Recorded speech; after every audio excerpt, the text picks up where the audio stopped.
నిండినటువంటి పరిస్థితి కనిపిస్తోంది. కార్యకర్తలకు అండగా ఉంటామంటూ కూడా నారా లోకేష్ చెప్తున్నటువంటి పరిస్థితి. 2500 మంది పిల్లల చదువులకు కూడా ఆర్థిక సాయం కూడా చేస్తా ఉన్నామని చెప్పారు. ఇక ప్రమాదాల్లో మరణించినటువంటి 5164 మంది కార్యకర్తల కుటుంబాలకు కూడా ఆర్థికంగా కూడా సహాయం చేశాం. ఒక్కొక్కరికి 2 లక్షల చొప్పున సాయం కూడా అందించామంటూ కూడా లోకేష్ చెప్పారు. అట్లాగే మంగళగిరిలో ప్రజా దర్బార్ నిర్వహిస్తూ నారా లోకేష్ చాలామంది ఇటు కార్యకర్తలకు సంబంధించి కావచ్చు, లేదంటే ప్రజలకు సంబంధించినటువంటి వినతులు కూడా తీసుకోవడం, దాన్ని తక్షణమే అప్పటికప్పుడు ఐఐటీ ఉంటే అప్పుడే చేయడం, లేదంటే వాళ్ళకు ఇటు మొబైల్ ద్వారా కూడా సమాచారాన్ని తర్వాత ఈ సంబంధిత అధికారులు కావచ్చు సిబ్బంది ద్వారా తెలియజేయపరచడం, ఇవన్నీ కూడా జరుగుతున్న పరిస్థితులు. ఇక పూర్తిగా ప్రజల నుంచి వినతులు తీసుకుంటున్నటువంటి పరిస్థితి, పరిష్కారం కనుగొనేలా కూడా చర్యలు తీసుకుంటా ఉన్నారు. కార్యకర్తలను పట్టించుకోకుండా వాలంటీర్లనే మాత్రం జగన్మోహన్ రెడ్డి మనం చూసాం. గత 5 సంవత్సరాల్లో కూడా పూర్తిగా వాలంటీర్లనే నమ్ముకున్నటువంటి పరిస్థితి కనిపించింది.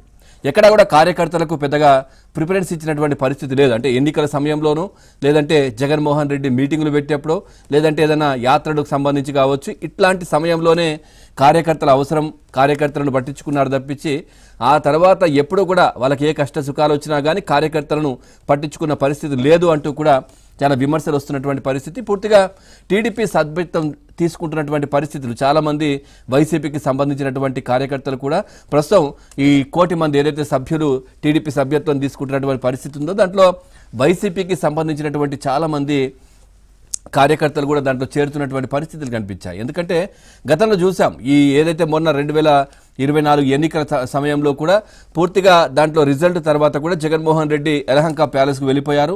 ఇక్కడ కార్యకర్తలను మొత్తం గాలికి వదిలేసినటువంటి పరిస్థితి. సో అక్కడక్కడ కూడా ఘర్షణలు ఘటనలు జరిగినప్పటికీ కూడా వాళ్ళు అంటే రెచ్చగొట్టే వ్యాఖ్యలు చేయడం నేతల వంతు వైసీపీకి సంబంధించి, దాన్ని చూసి ఇటు కార్యకర్తలు కావచ్చు, లేదంటే క్యాడర్ పూర్తిగా కూడా ఇటు గొడవలకు ఇట్లాంటి దిగి కేసులు కూడా వాళ్ళ మీద నమోదైనటువంటి పరిస్థితి. సో ఈ నేపథ్యంలో ఇప్పటికీ ఆ కేసులకు సంబంధించి వాళ్ళు పోలీస్ స్టేషన్ల చుట్టూ తిరుగుతూ ఉన్నారు. మనం చూడొచ్చు తిరుపతికి సంబంధించి కూడా ఏదైతే బ్యాలెట్ బాక్సులు కావచ్చు ఇవన్నీ కూడా భద్రపరిచినటువంటి ప్రదేశం, అక్కడ పులివర్తి నానిపైన దాడి కావచ్చు, ఇవన్నీ కూడా దాడికి ఉసిగొలిపినటువంటి వైసీపీ నేతలే. ఆ తర్వాత దాడి చేసినటువంటి వాళ్ళ ఏదైతే వైసీపీకి సంబంధించిన క్యాడర్ ఉంటుందో వాళ్ళని పట్టించుకున్న పరిస్థితి కనిపించలేదు. పూర్తిగా పోలీసు కేసులు వాళ్ళపైన కావడం, ఇప్పటికీ కోర్టుల చుట్టూ తిరుగుతున్న పరిస్థితులు, ఇటు ఏదైతే పూర్తిగా కూడా వాళ్ళని పట్టించుకున్న పరిస్థితి లేదు. న్యాయపరంగా వాళ్ళకి ఇబ్బందులు ఉన్నప్పటికీ కూడా వాళ్ళని పట్టించుకున్న పరిస్థితి లేదు అంటూ కూడా ఇప్పటికీ చాలామంది కార్యకర్తలు వైసీపీకి సంబంధించి మాట్లాడుతున్న పరిస్థితులు. అంతెందుకు గతంలో మనం చూసాం, రాజశేఖర రెడ్డి మరణం తర్వాత కొద్దిమంది ఏదైతే జగన్మోహన్ రెడ్డి చెప్పారు, అంటే రిలయన్స్ అధినేత, రిలయన్స్ సంబంధించిన వాళ్ళే ఇబ్బంది పెట్టడం, వాళ్ళే ప్రయత్నమే ఇదంతా, మా నాన్న చనిపోవడానికి కారణం వాళ్ళే అంటూ కూడా అప్పుడు మాట్లాడిన నేపథ్యంలో చాలామంది వైసీపీకి సంబంధించి, అంటే అప్పుడు జగన్మోహన్ రెడ్డికి సంబంధించినటువంటి కార్యకర్తలు కావచ్చు, రాజశేఖర రెడ్డి జగన్ అభిమానులు కావచ్చు, ఇటు పూర్తిగా రిలయన్స్ షాపులపైన కూడా దాడులు చేయడం, వాటిని పగలగొట్టడం ఇట్లాంటివి చేశారు. ఆ తర్వాత ఇప్పటికీ వాళ్ళు కేసులు ఎదుర్కొంటున్నారు. చాలామందికి అప్పటి యువత చాలామంది కూడా నిరుద్యోగులు, శాశ్వత నిరుద్యోగులుగా మిగిలిపోయారు. ఎందుకంటే కేసులున్నాయి, ఎట్లాంటి జాబ్ వచ్చే పరిస్థితి లేదు.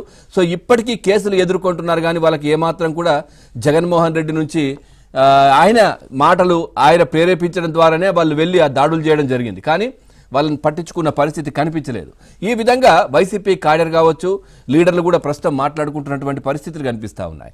సో ఓవరాల్గా మనం ఈ అంశానికి సంబంధించి చర్చలోకి వెళ్దాం. అంటే రాష్ట్రంలో జగన్మోహన్ రెడ్డి ఉన్నంత కాలం ఇటు క్యాడర్నే కాదు, లీడర్లు, ప్రజాప్రతినిధులు, ఎంపీలు, ఎమ్మెల్యేలు, మంత్రులు వాళ్ళను కూడా కలవనటువంటి పరిస్థితులు కనిపించాయి.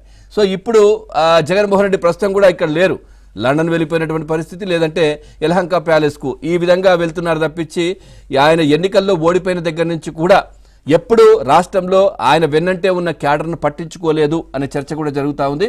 సో ఓవరాల్గా ఈ అంశానికి సంబంధించి మనం చర్చలోకి వెళ్దాం. చర్చలో పాల్గొంటున్నారు రాజకీయ విశ్లేషకులు